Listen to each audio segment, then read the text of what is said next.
Yeah, proposal of marriage. Speaking of which, I mean, you Yes. have you've tried marriage once or twice. Well, I'm going to get it right sooner or later. How many times? Well, I have been married 3 times, Yeah. and But- I'm not married now, though. But no problem, it seems, because you've always, what I've read about you, you've always felt that your wives were good housekeepers. Yes, that's true. Usually they always got the house, as a matter of fact. They kept it.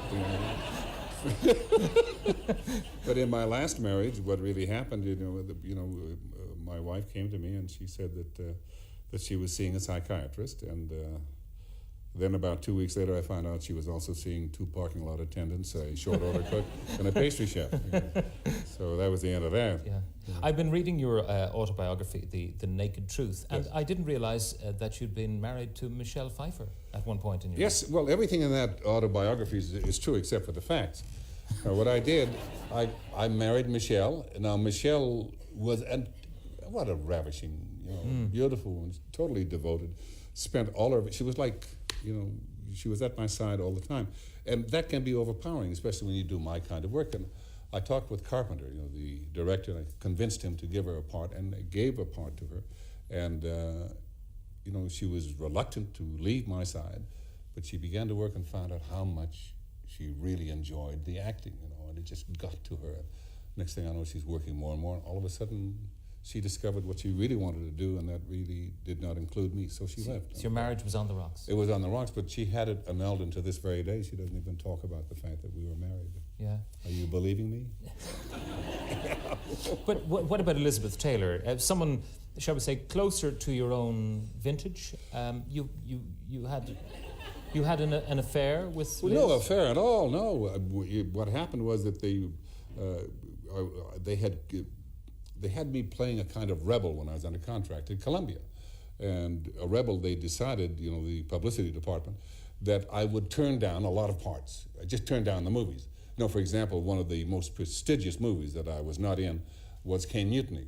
Right. And 2 of the really fine actors that I never got to work with were Humphrey Bogart and Jose Ferrer.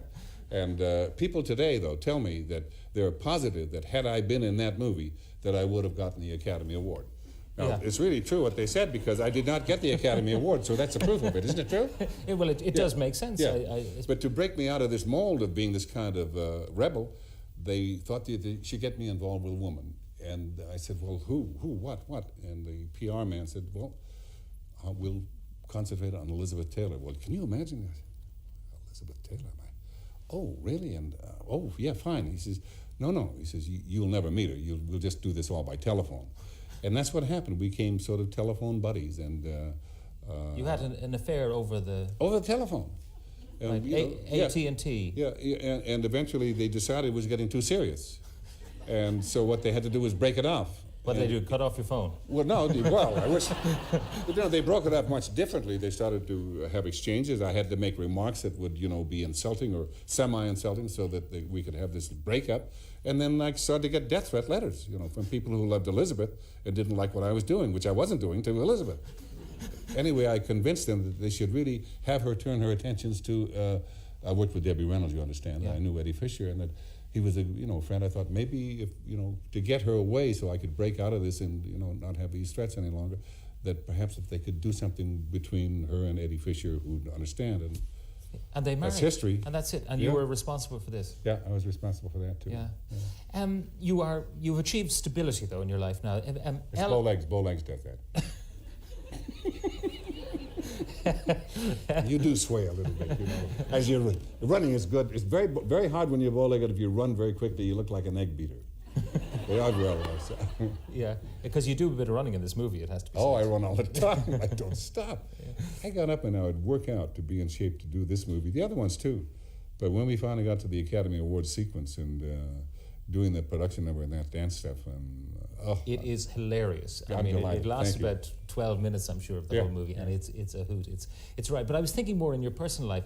L-O-M-L. Lommel. Oh yes, Lommel. You don't mind if I get lapsed into you. I love being here, and I love the Irish dialect. And I do it poorly, but you don't mind if I do it. No, off you go. Well, thank you. Very good. Yeah, Lommel. I go with a beautiful lady. Her name is Barbara Ree. We have nothing but fun together. And Lommel is our reference number. What does it mean?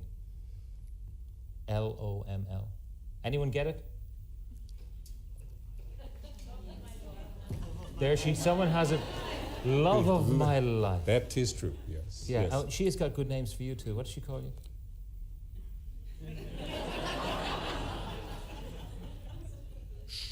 Snooky Lumps. Snooky Lumps. And what else? Lover Buns. And any number. No, I called Priscilla in the first Naked Gun. I called her Snooky Lumps. When I'm breaking up with her, when I think that she's double-crossed me and that this guy was trying to kill me in the slaughterhouse, and I pat her on the cheek and I said, Snooky Lumps, too bad. We could have been something together. And then I walk away and I turn around and say, by the way, I faked all the orgasms.